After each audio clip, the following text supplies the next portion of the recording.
ഈ തെരഞ്ഞെടുപ്പിൽ കേരളത്തിലും ബംഗാളിലും ബിജെപി നേട്ടമുണ്ടാക്കുമെന്ന് ലോക്സഭാംഗവും ബിജെപി ദേശീയ വക്താവുമായ Meenakshi Lekhi.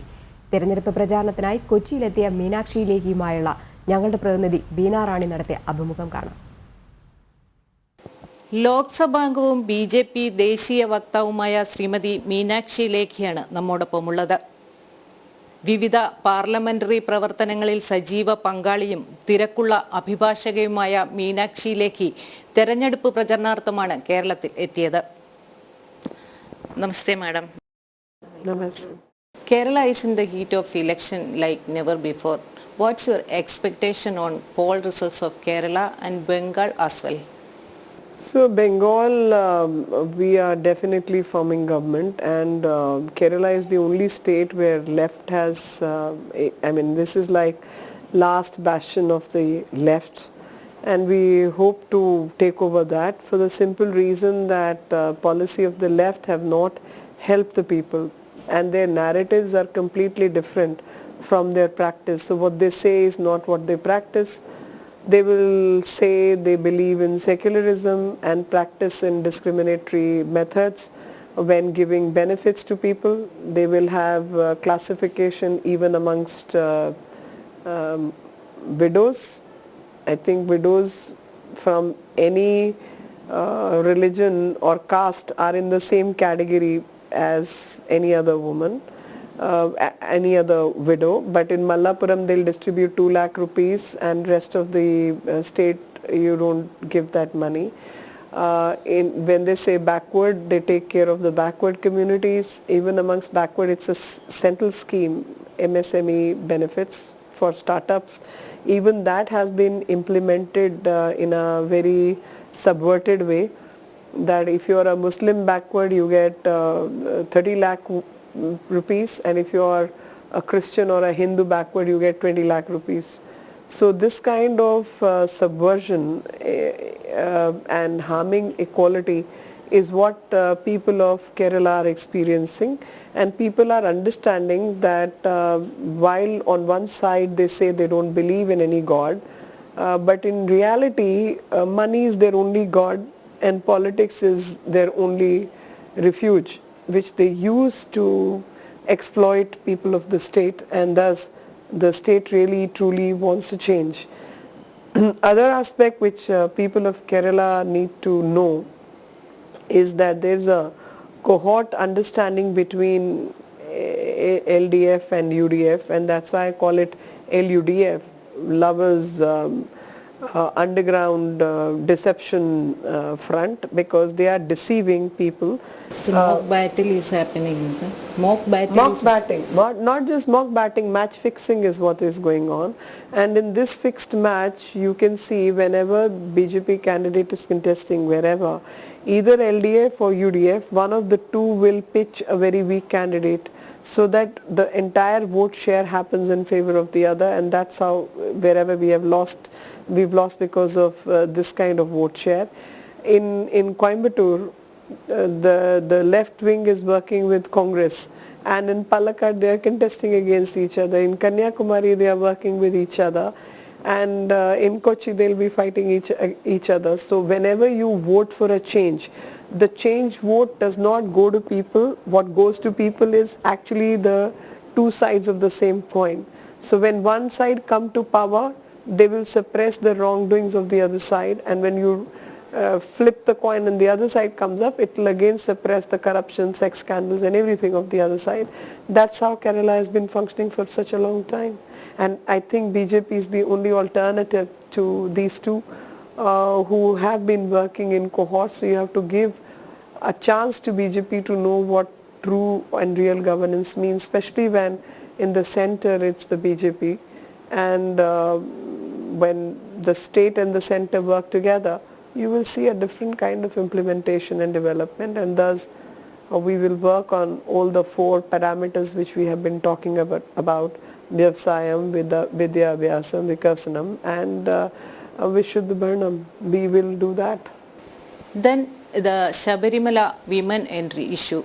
Now the two fronts of Kerala, LDF and UDF, are speaking about the rights of devotees of Ayyappa. This is not how they used to talk before. Now they speak about the rights of devotees and isn't that a stance taken for election? How do you find the Kerala government's conflicting stand for Sabarimala?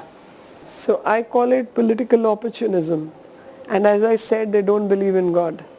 The money is the only God they have. And they know if they say this time that they don't believe in the rights of Lord Ayappa or worshippers' right, they will lose election and thus their money God will be angry with them because through corruption only they are making money. Fact is that when this revolution in the state was going on and people were protesting against the then government's policies where they were trying to push burqa-clad women for the rights of Hindu devotees, they should have understood that the state is, you can't fool all the people all the time. People can see through your games, and Ayappans will never forget and forgive people who harm their cause, and those who stood for their rights were sent to jail. I mean, Surendran, our BJP president, was in jail for 28 days and 324 false cases made on him against him by the state government. Why no Congress worker was ever arrested? How is it that no CPI or CPIM's worker was ever arrested or a single case levied against them? The fact is that these are the people who are in cohorts with jihadi elements. These are the people who use religion only as political opportunism. They don't believe, and their only God is money. So if they don't come back to power, they lose their money God. And that's what people of the state have to realize and work against. 3 BJP contestants' nominations were rejected. They approached High Court and the verdict is yet to come.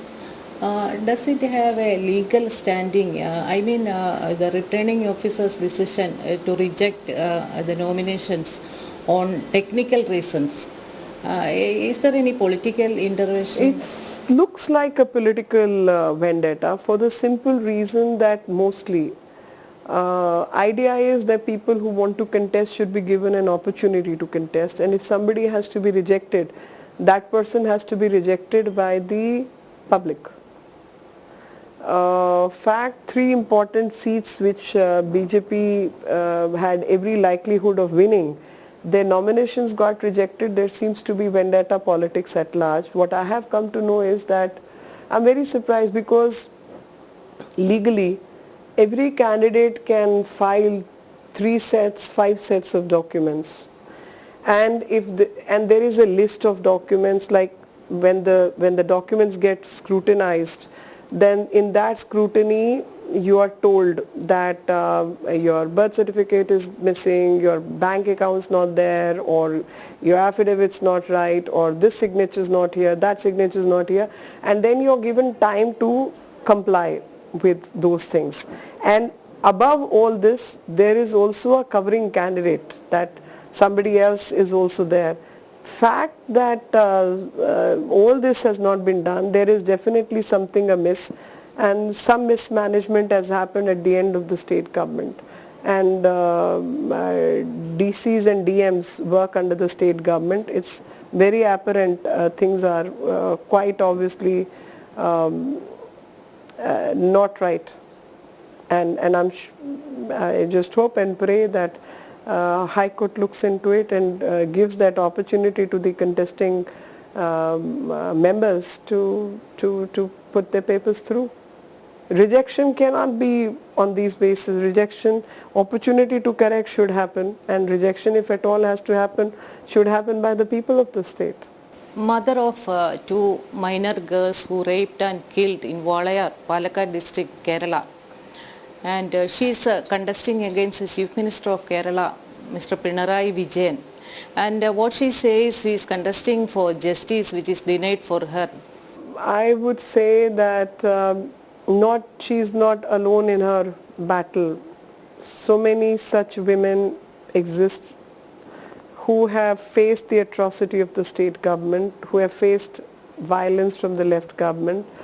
I have met Nandu's mother Rajeshwari today in Chetasur constituency, and this boy was murdered just about 26 days ago by CPM goons, and till date Mansoor, who's the main accused, has not been arrested, and Rafiq was arrested, who was the conspirator, and released on bail because police either did not bring the material against him inadequately, or in collusion with the prosecutor. This was again a fixed match that Rafiq was brought out on bail. So it's very apparent many such mothers exist in the state who are battling in the name of their children's loss. Those youngsters have been murdered by the state government or on behalf of the state government. And I just hope and pray that right-thinking people in Kerala all get together to throw this government out and their Gundaism out. Because on one side they pretend they are a liberal, progressive state. On the other side, they engage in exactly the opposite policies of fundamentalism, communalism, and non-secular practices of benefiting one, appeasing one over the other, and constantly playing one community over the other, which is not in the interest of the country. Mr. Balashankar, a senior BJP leader, had alleged that he was denied the Chenganur seat as a part of a deal between CPM and BJP. Will it affect BJP in any way during this election?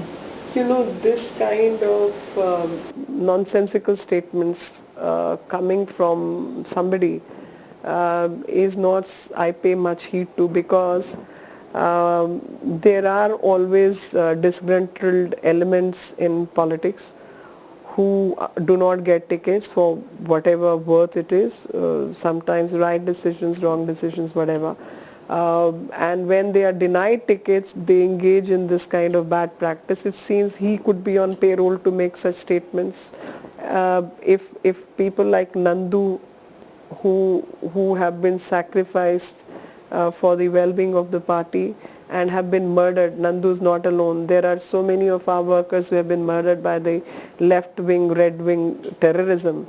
You think we can ever be in cahoots with them? I think Mr. Balashankar should check his statement before he makes such outrageous statements. Last day also one contestant, Mr. Anup Antony, was attacked by CPM activists. Anup was attacked. I met Sujit yesterday in Chetanur. He is our village president. And Sujit's, Sujit was going to be slayed. His throat would have been slaughtered, except that he put his hand forward and stalled it. In Chetanur, he was attacked so that he's unable to campaign in the area. That happens to be... So all began after another BJP candidate paid floral tribute to Punnapara Vailar's Smriti Mandap. Anup was actually campaigning in his constituency. And it's constant. So this is what people of the state have to come forward to. I mean, do you stand for violence? Do you stand for forgiving people who engage in violent practices, communal behavior, fundamentalist conduct? Is that what people of Kerala want? So people of Kerala have to rise against such parties who they have voted for many years. They have to now get out of that trap.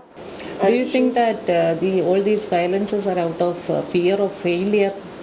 Fear of failure is one aspect. The other aspect is emboldenment. They are all emboldened.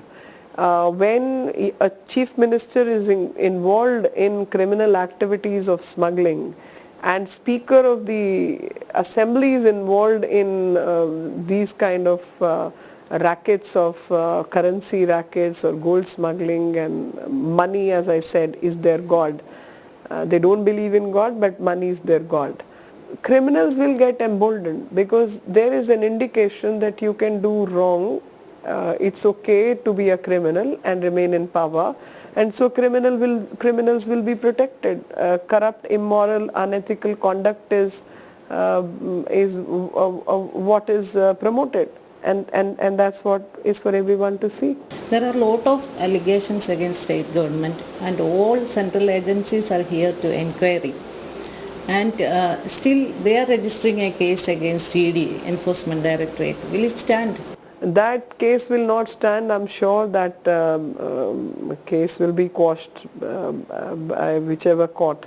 The fact is they have gone to that extent to suppress their wrongdoings. Is that not what people of the state who are right thinking, honest, upright, good people should ask this government?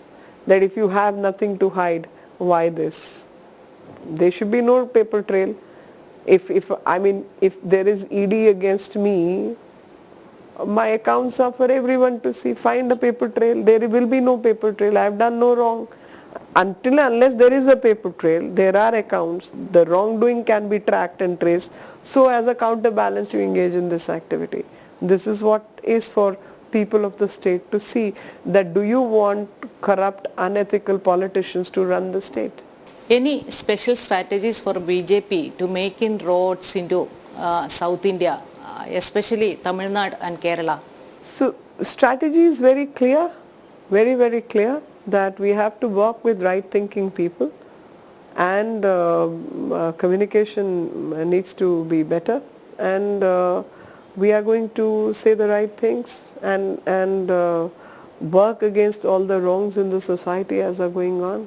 Will central government pass a bill scrapping the existing Devasam board system and give back the temple to the community of Hindu? I am not sure. And it's a major demand for Hindu community. That's right, but it is to be handled by the state governments. And it is for the people. If people of the state want, they have to throw this government out. And there was some board, I mean, you asked me, I said that from Sabrimala to Bhagwati temple to Malapura Devi temple to Padmanabha temple, everywhere it's for everyone to see that how these boards are conducting themselves, and especially there was some board minister when he visited Thrissur, Guruvayur temple, how his party cadre got after him that you're not supposed to, you can't worship in a temple. Now this gentleman cannot worship in a temple, but he can take the treasure away. This is a clear example of what left is all about. It's all about money and corruption. They have no soul. And when they say of equality and speak of those things, you know how Dalits in the state are getting treated, how women in the state are getting treated, how many rape cases. I just went over the data. In 2007 there were about 554 cases. In 2017 it's 2000 plus cases. And you say you are a progressive state and you are a good state. And not just that, most of the victims of rape and molestation and wrongs are women from Dalit communities. You are for equality. Where is your equality? Where you can't see a mother's heart or a father's sorrow when you kill those children? You are basically for appeasement politics and jihadi forces. And let's be clear on that you are a corrupt government and you always promoted corruption. LDF, UDF is just the same side, and Congress you vote for, it will be hand in glove with the left to come to power. So again everything gets suppressed. One personal question. Can you share the experience of visit to Padmanabha Swami temple? Oh, this has always been one of my most favored destinations. So whenever I'm in Trivandrum or Thiruvananthapuram, I visit that temple. And when I remember the history of that temple, that how many salagrams were brought from Nepal across the states, and how the entire Indian states were together in building this temple, how Hindu faith is one across different states, and how everyone looks up at this shrine just to keep the faith together. And another beautiful aspect is how the royals of Kerala protected the treasure and never considered it their own property, which is also remarkable. So this is one, and especially whenever I have visited, it so happened that every time I visited, there is either there's a festival or there is some Ved are being recited and yagya going on. So I've always had that pleasure of being there. I mean, I wish I could spend more time sitting in the prayer and all. I just do darshan and leave. But God willing, at some point in time, I'll get the time to sit and be there for longer hours. Thank you so much for Pleasure, sharing ma'am. your thoughts and spending time with us. Thank you.